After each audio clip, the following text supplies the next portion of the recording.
Hello and welcome everybody. Thank you very much for tuning in. This is a special presentation from Unit 1, Lesson 4 on Civics and Government Citizenship.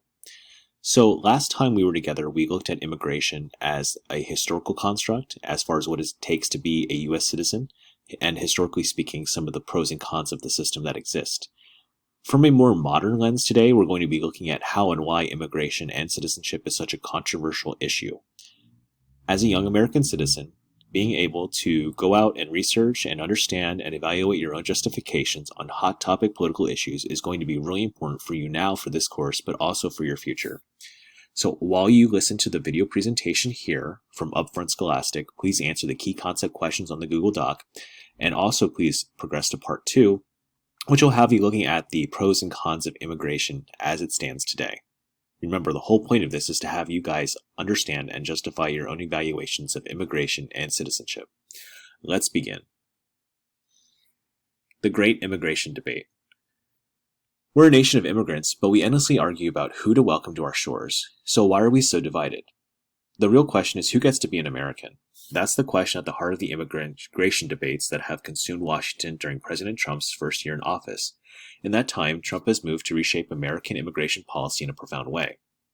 He's stepped up arrests and deportations of undocumented immigrants, including high-profile raids on 7-Eleven stores last month, and he's announced the end of DACA, a program that has protected young people who were brought to the United States illegally as children, unless Congress agrees on a deal to save it. He's reduced the number of refugees admitted to the United States to the lowest number in decades, and he's started talking about new restrictions on even legal immigration.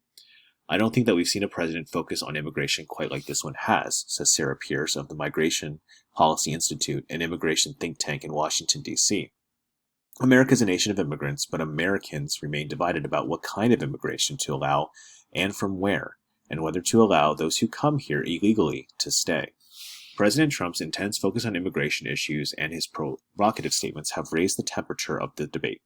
His pledge to build a wall on the U.S.-Mexico border has been cheered by his supporters but derided by many other Americans. His travel bans on people from 6 majority Muslim countries, announced as part of tighter security measures, prompted outrage and lawsuits.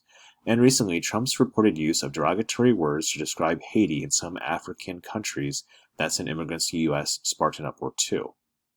But even though immigration seems to be generating a lot of anger and headlines today, historians say the debates about who to let in and who to keep out are nothing new. Throughout American history, there has always been a tussle over immigration, says Alan Crott, a history professor at American University in Washington, D.C. We have admitted millions of people because we needed their labor, their talents, their bodies to settle our vast territories and to work in our factories. But at the same time, we resisted their presence too. For clarity, I'll upload this video later, but this is a history of immigration in the United States, a nice review from the previous lesson. Speaking of review, let's just kind of recap what we learned from the previous lesson about the first immigrants. That ambivalence goes back to the nation's founding.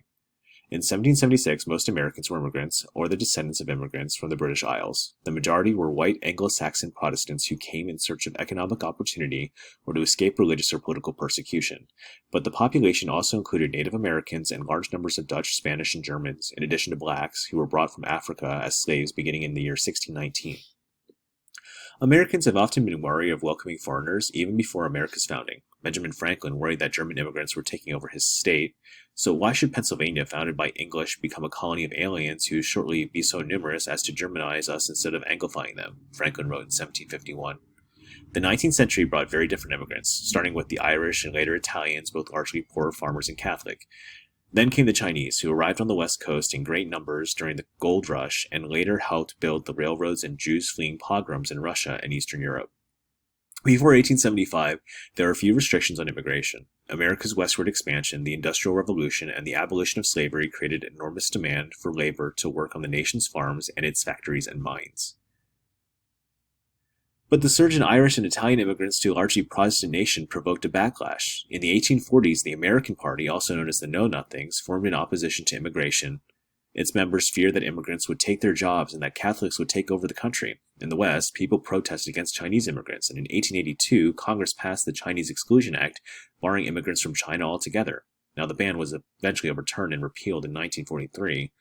However, opposition to immigration intensified as the number of immigrants soared at the beginning of the 20th century.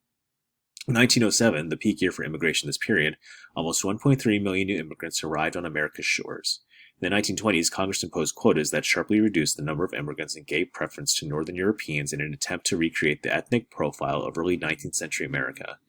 As intended, these quotas worked against Southern and Eastern Europeans, and during World War II, they prevented millions of Jews and other refugees from escaping the Nazis and the Holocaust.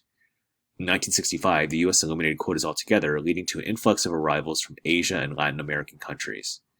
That was the last time the U.S. passed a major immigration overhaul. But let's talk about fixing illegal immigration into the United States, because that is the topic of today. In recent decades, much of the debate and many of the political battles over immigration have focused on immigrants who cross the border illegally, largely from Mexico and Central America, or who try to stay permanently when their temporary visas expire. It was this key issue of Trump's 2016 presidential campaign, and his promise to build a border wall to keep undocumented immigrants out resonated with many Americans. As president, his crackdown on the estimated 11 million undocumented immigrants already in the United States also fulfills promises he made on the campaign trail. We will find you, we will arrest you, we will jail you, and we will deport you, Trump promised last summer at an event in New York. But Americans remain divided about whether undocumented immigrants should be forced to go home. Some argue that they're good for the U.S. economy, since many take jobs that most Americans don't want. Others say that they push down wages, compete with Americans for jobs, and put stress on local services like schools and hospitals. Democrats have generally favored some kind of path toward legalization for those here illegally, provided they pay fines, learn English, and wait their turn to be considered. But many Republicans say that this would reward those who've broken the law, so the priority instead should be on tightening border security. For context here, this is, historically speaking by the numbers, immigrants who've come to the United States, where they're from. The top countries of origin of undocumented immigrants in the United States: Mexico, Guatemala, El Salvador, Honduras, and China. And then the top countries of origin of legal immigrants in the United States: Mexico, India, China, the Philippines, and Vietnam. So as you can see here, there are some differences here between undocumented numbers and legal documented numbers. Let's talk about a word that you might have heard of before, which is DACA. There have been more sympathy across political lines for those brought to the United States illegally by their parents as kids, since those children did nothing wrong themselves.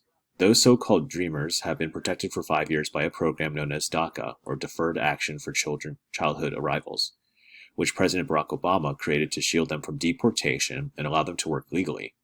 But in September, President Trump announced that DACA protections will end in March unless Congress takes action before then. Aside from cracking down on undocumented immigrants, the Trump administration has also proposed major changes to the country's legal immigration system. These include sharp reductions in the number of legal immigrants and making the criteria for selection more merit-based. Immigration critics have applauded these moves. Nobody's suggesting that we stop immigration entirely, just that we slow it down, says Ira Milliman of Federation of American Immigration Reform, a group that supports more restrictions. This isn't the 1870s, we're not trying to populate a continent.